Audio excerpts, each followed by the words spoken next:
வர்ற தமிழ் மக்களோட ரொம்ப ரொம்ப லவ் எல்லாம் நான் இப்போ வாங்கிட்டு இருக்கேன். ரொம்ப ஹாப்பியாக ஃபீல் பண்ணிட்டு இருக்கேன். எல்லாத்துக்கும் கடவுளுக்கு தான் நன்றி. நான் நினச்சேன் இந்த ஒரு புது ஸ்டார்டிங்கில் நான் எக்ஸ்பீரியன்ஸ் பண்ணால் கொஞ்சம் கொஞ்சம் விஷயங்கள் பற்றி உங்ககிட்ட பேசலாம் அப்படின்னு நினச்சேன். ஃபஸ்ட்டு சத்தியமாக யோசிச்சுட்டு சொன்னேன், வேணாம் எதுக்கு, நான் ஒரு சிம்பதி கிரியேட்டிங் ஆள் கிடையாது. அதனால எனக்கு அது பேசணுமா, அது வெளியில சொல்லணுமா வேணாமா அப்படின்னு எல்லாம் யோசிச்சேன். சரி பேசலாம். வருஷம் என் லைஃப்ல என்ன நடந்திருக்குன்னு என்ன விட இப்போ வெளியில இருக்கிற நிறைய பேருக்கு தான் தெரியும். அப்ப அவங்க எல்லாம் அதை பண்ணிட்டு இருக்கு. அதனால என்னை விட உங்களுக்கு தான் என் லைஃப் ரொம்ப நல்லா தெரியும்.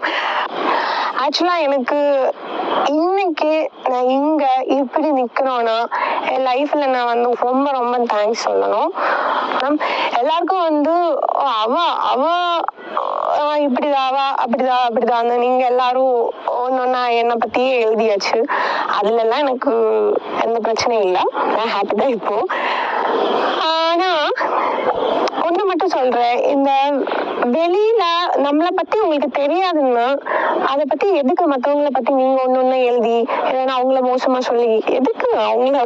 நான் வந்து ரொம்ப ரொம்ப ரொம்ப ரொம்ப வேதனை அனுபவப்பட்ட ஒரு ஆளு.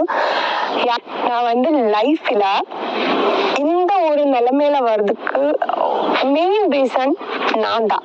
அது என்னோட லைஃப்ல நான் என்கிட்டே போராடி இங்க வந்து நிக்கிற ஒரு ஆள் தான். இப்போ 10 ஆளுக்காவது என்ன அன்ஷிதா ஓகே ஒரு ஆர்டிஸ்ட் இருக்கு அப்படின்னு தெரியணும்னா அதுக்கு மெயின் ரீசன் நானே தான். என்னோட கஷ்டப்பாடு தான், என்னோட ஹார்ட் ஒர்க் தான். அப்புறம் நான் லைஃப்ல யாருக்கும் பண்ண நல்லதுதான். அதனாலதான் நான் இங்க இப்படி நிக்குது. அப்போ வந்து உட்கார்ந்துட்டு இருந்தா நிறைய யோசிச்சுட்டேன். நான் யூஸ்வலாவே ஓவர் திங்க் பண்றாங்க, நிறைய யோசிச்சுட்டு இருக்கும். ஆனா எனக்கு ரொம்ப வேதனையா ஃபீல் பண்ணிட்டு அதுதான் எனக்கு கொஞ்சம் ரொம்ப டீப்பா எனக்கு பெயின் ஆனது. மற்றதெல்லாம் ஓகே நம்ம பாத்துக்கலாம் அப்படிதான் இருந்துச்சு. சரி பண்ணலாம்னு யோசிச்சு எல்லாம் செட் பண்ணி எனக்கு என்ன என்ன எல்லாம் மக்கள் கிட்ட சொல்லணுமோ நான் வந்து ஒரு ஒரு கிரிமினல் மைண்டான பர்சன் கிடையாது. அதனால எதா இருந்தாலும் என்கிட்ட ஏதாவது பேசினா எனக்கு இதானா நான் திருப்பி பேசுவேன். அது யாரா இருந்தாலும் பேசுவேன். அந்த மாதிரி கேரக்டர் தான். ஏன்னா இன்னைக்கு இங்க வந்து நிக்கிறதுக்கும் ரீசன் அந்த கடவுள் கொடுத்த அந்த போல்ட்னஸ் தான். என்னோட எல்லா விஷயங்களும் நான் ரொம்ப ப்ரௌடா ஃபீல் பண்றேன். நாட் ஃபார் சிம்பதி, நான் ரொம்ப ப்ரௌடா ஃபீல் பண்றேன். அதனால இதெல்லாம் உனக்கு பெரிய விஷயம் கிடையாது அன்ஷி, நீ இனிமே முன்னாடி தான் போனோம் அப்படின்னு எனக்கு அங்கே இருந்து கொடுத்ததா கடவுள்.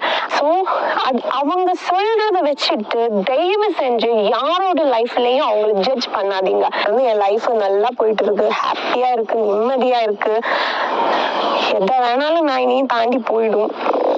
இதெல்லாம் நான் ரொம்ப ஹாப்பியா இருக்கு, ரொம்ப நிம்மதியா இருக்கு. இப்ப என் லைஃப்ல எல்லாமே நல்லா தான் போயிட்டு இருக்கு. இப்ப கூட நிறைய பேர் வந்து நெகட்டிவ் ஏதாச்சும் போடுவேன், நீ பெரியது அதெல்லாம் நெவர் மைண்ட். ஏன்னா இதுவும் கடந்து போயிடும், அவ்வளவுதான். Love you all.